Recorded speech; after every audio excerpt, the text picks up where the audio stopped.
Kwa majina naitwa Nixon Rono. Mimi ni mkulima wa Njoro. Nafanya ukulima wa ngano. So we are all members of CGA, Cereal Grain Association. We are all members. We are farmers from Nakuru County. Most of us are doing farming in Njoro, Ngata, and its environs. So the countrywide production of wheat currently starts at 2.5 million bags of 90 kilos a year. And in Nakuru County, where we are now, the average production of wheat per year is 450,000 bags of Kenya of 90 kilos at an acreage of 12,500 acres.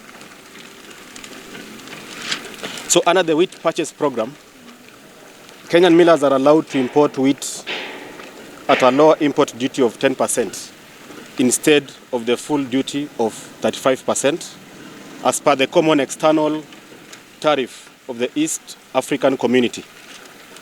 This is saving the millers a total of 20 billion per year in taxes.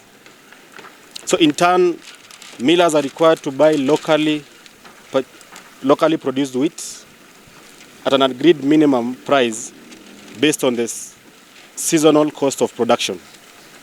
This cost is jointly determined in a survey where the Cereal Millers Association, the government, and the Cereal Growers Association all participate. This price is applicable in all wheat growing areas and runs from 1st July to 30th June of the following year. The main objective of this program is to promote local wheat production while also assuring consumers consistent and fair-priced wheat-based products. The program is coordinated by the Ministry of Agriculture and Livestock Development through the Agriculture and Food Authority, that is AFA.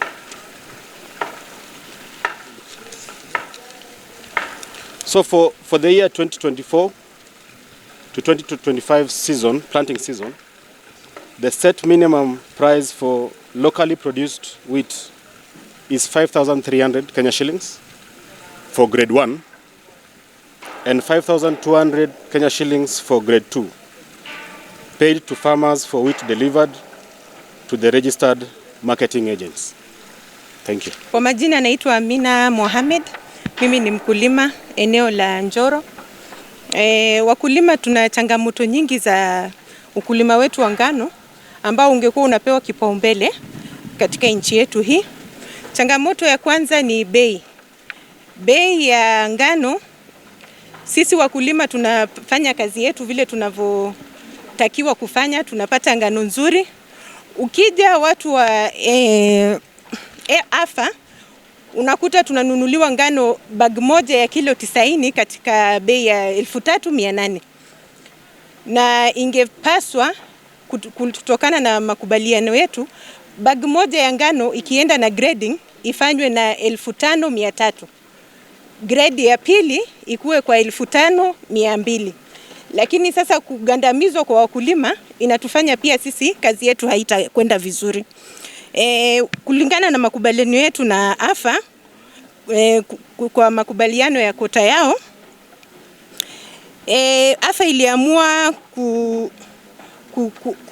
kuchukua ngano kutoka import ngano wakati ule sisi wakulima tunavuna. Of which hiyo inatupa sisi uchungu sana because tunafanya kazi nchi yetu inunuliwe ngano yetu, tupate kuboresha kilimo ya Kenya, chakula watu wapate na sisi wenyewe tupate mfuko yetu. Alafu unabaki na ngano yako kwenye store. Unaweka hivi sasa tukiongea Nakuru, Eldoret, Narok, kuna watu wana ngano kwenye gala zao ya 2024 hawajauza, wameshikilia. Kwa nini? Bei iko chini. So hiyo ni changamoto kubwa sana kwa wakulima na tungeomba iangaliliwe. Ingine ni ukosefu wa ubora wa vipimo. Ngano huwa inaenda na vipimo, inaitwa grading. Kuna grade 1 na grade 2. Wao wakikupimia wanakuchukulia ngano, wakipima wanakuambia ngano yako iko grade 2, grade 1 inafaa ikuwe 70 na percentage inaenda 78% to 76%. Sasa sijui wanafanya vipimo gani huko, of which wewe mkulima umelima ngano, umeangalia ngano yako iko nzuri kabisa. Lakini wakichukua unakuta ngano yako unaambiwa ni grade 2, pale utalipwa pesa chini zaidi, na ukiangalia ngano yako kwa macho yako unaona ni ngano nzuri. Ukikumbuka kazi umefanyia hiyo ngano, umefanya kazi nzuri sana. So tunaomba iangaliliwe hiyo changamoto, wako na vipimo vilivyokubalika, vipimo vinavyoeleweka, because sisi wakulima hatuelewi vipimo yao. Unakuta umelima shamba karibu na mwenzako, yake inakuwa grade fulani na yako inakuwa grade ya chini, hauelewi inakuaje. Unakuta grade ya percentage 2, wangekuwa wanafaa wanatuangalia. Unajua ngano iko na tofauti mbegu. So saa zingine pia tuna changamoto ya mvua, ikinyeshewa ngano yako inaleta hiyo mbegu inakuwa na inateremka grade chini. So tungefaa tuangaliliwe pia hayo. Asante. I am Stephen Kamau. I'm a farmer at Kiambogo in Gilgil location. Mine will lead it in English, the way this lady has said. She has said. This is for the year 2024-2025 season. The set minimum price for locally produced wheat is Kenya shillings 5,300 for grade 1 and Kenya shillings 5,200 for grade 2 paid to farmers for wheat delivered to the registered market agents. Current charges in a subsector that threaten its future. Despite all the parties agreeing to the above local wheat purchase program terms, local wheat farmers continue to experience wheat market challenges that require immediate action by the government and all concerned parties. These include the following: failure and sometimes outright refusal by some millers to buy the allocated quota of locally produced wheat at the agreed terms, while prioritizing importation of wheat in violation of the wheat purchase program spirit. Currently, many farmers in Narok, Eldoret, and Meru and the surrounding counties are unable to sell their wheat stock, some harvested in October 2024. This has caused many of them to incur losses running into hundreds of millions through post-harvest losses and face the risk of late preparation for the coming planting season. Millers and their market agents offering farmers prices that are below what was agreed on and communicated by AFA. Many millers have engaged on the agreement to buy locally produced wheat at the set minimum price and are instead offering as low as Kenya shillings 3,800, a figure for lower than the current cost of production. Lack of transparent grading system. Many small-scale farmers have no capacity to independently test the wheat for quality as they lack the necessary equipment. Some millers have taken advantage of this to unilaterally decide on what to offer the desperate farmers. Whenever farmers have reason to believe that the wheat quality has not been fairly determined, the said millers have refused to share the test result even upon the farmers' insistence.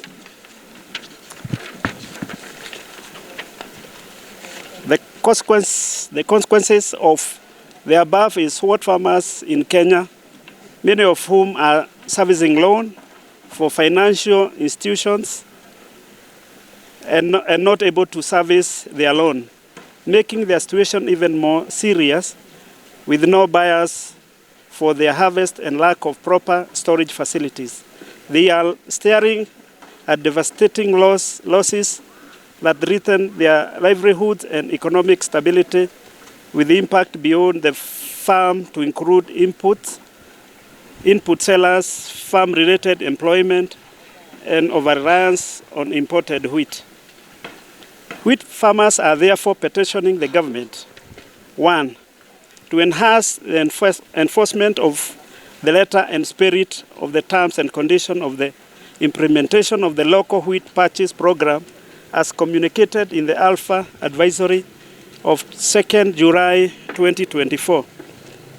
As a start, all millers should be compelled to buy their allocated quotas of local wheat. Alternatively, the government should terminate the duty remission scheme they have with the millers and apply the full 35% duty applicable under the East African Community Common External Tariffs. They regulate wheat importation volumes to ensure that local millers import only what the country has a deficit for to avoid flooding the local market with the cheap, often poor quality wheat, leading to unfair competition. This is a petition from the farmers because they are going through these difficult challenges of the allocated quotas that the local farmers are supposed to supply to our market. Now the cheap imported wheat is flooding the market, and the farmers are lacking where to sell their wheat. And that is why they are petitioning the government in the spirit of supporting the local farmers who are growing wheat, at least to be given a chance to sell their local wheat, and not for the importers to import during the local harvesting period. We have 2 seasons, one in September, and the other one for the Narok in the month of July. I think that's the only way the government can assist and support the local farmers to continue growing local wheat, and also support this industry is also supporting so many people.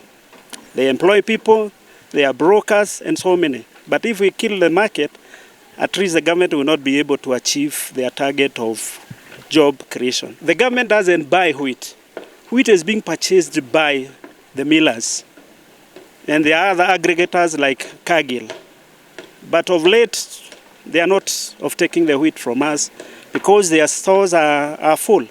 And we wonder, why are they full? And all the years we have been supplying wheat to them.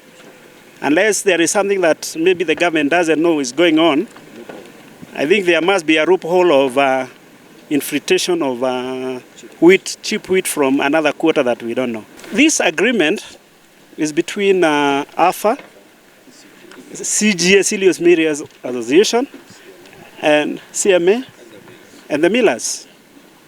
And that's how they came with the price of local wheat of 5,300 grade 1 and 5,200 grade 2. And we expected now them to go by the agreement, of which they are not doing. How much are they purchasing now? I think they are not purchasing local wheat. 3,800. You see now with the frustration, now we are selling our wheat to the brokers. I want you to tell that story. This is what is happening because the millers, they are not off taking from the farmers. Now the brokers who are assisting the farmers, they are buying at farmer to the brokers agreement, which is ranging between 3,500 and 38. Because me, I have a broker that is offering me 3,500. So it depends on your agreement and your demand and your requirement, because each and every individual. Like for instance, now this is the plowing season. We are almost nearing the planting period. You don't have anywhere to sell your wheat. What do? You just sell to the broker because you need money. You don't have money. You have the wheat, but you don't have money to go back to the farm. So we sell it at any price because of the frustration that we are going through. But definitely the government should expect a reduction in the number of acreage that we'll do because we don't have the resources. Yeah. No, neighboring country, for what I know, they also import. This one is coming from foreign countries, but not our neighboring country because also they do import. But this one is now for the government to tell us where is this sweet coming from at the harvesting time. Because initially always they were giving us the quota and we were selling our wheat, then they import. But this time we don't know what is going on because we don't have the market for our wheat. For instance, me personally, I have wheat in my store. I'm lucky I have a small store that I am storing my wheat. But those challenges are there.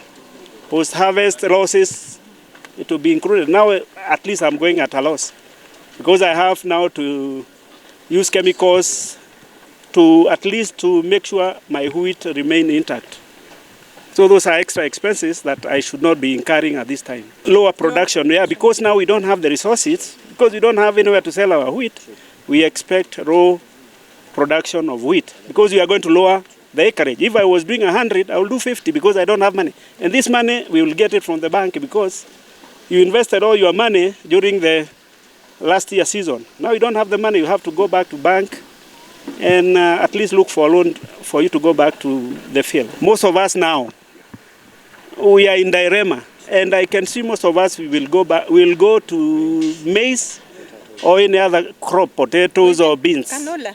Or even canola. So you can imagine what will happen to a country from the small-scale farmers, whom I know they are the ones who produce a lot of wheat beside those large-scale farmers. And we beg and we plead to our government.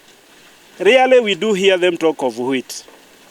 We grow a lot of wheat, and we pass through a lot of challenges. At least the way now they have that vigor of talking about maize, they should also support the wheat industry. The chemicals are very expensive. Now they are, I think, 4 times the price that we were buying last year. Yes. The cost of fuel has gone up. The cost of seeds has gone up. And then all of a sudden, we have nowhere to sell our wheat. At least we are pleading to the government. We are just petitioning, but we are pleading to the more senior office at least to look into our matter, to assist us so as we can be able to offload the stocks that we have in our stores.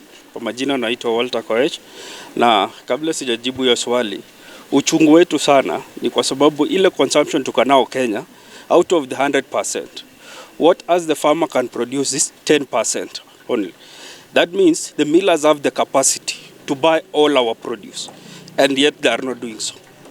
And again, we are also bitter with the government because they allow them to have, instead of paying 35% import duty, they pay 10%, saving them about 20 billion. Yet that amount could have been used to enhance the farmers' earnings. So even with the price of 5,300, that's the margin is so little because the cost of production can range up to even 5,000. So we only get a small margin, and yet they are not able to deliver on their part. So our question is, if there is this agreement, the wheat purchase agreement of 2024, we are really pleading with AFA and even other government bodies to ensure that they have enforced this regulation. Because now we want to know where the loophole is coming from.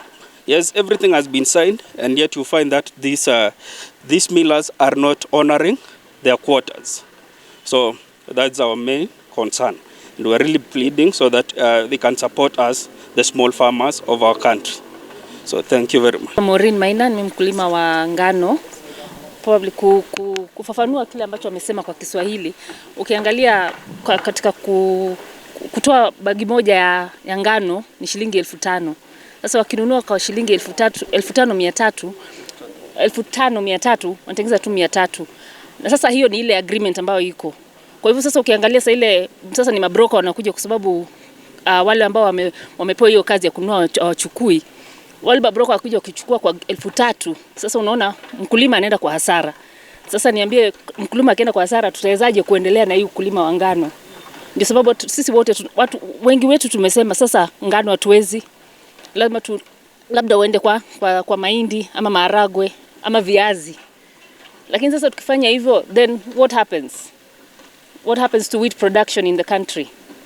Nani ataweza kusaidia the country grow?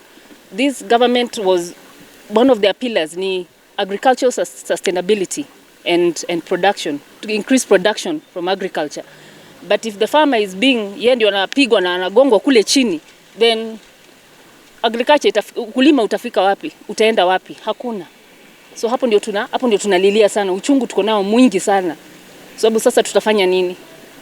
na hiyo ndio biashara ambayo tunaijua. Asante.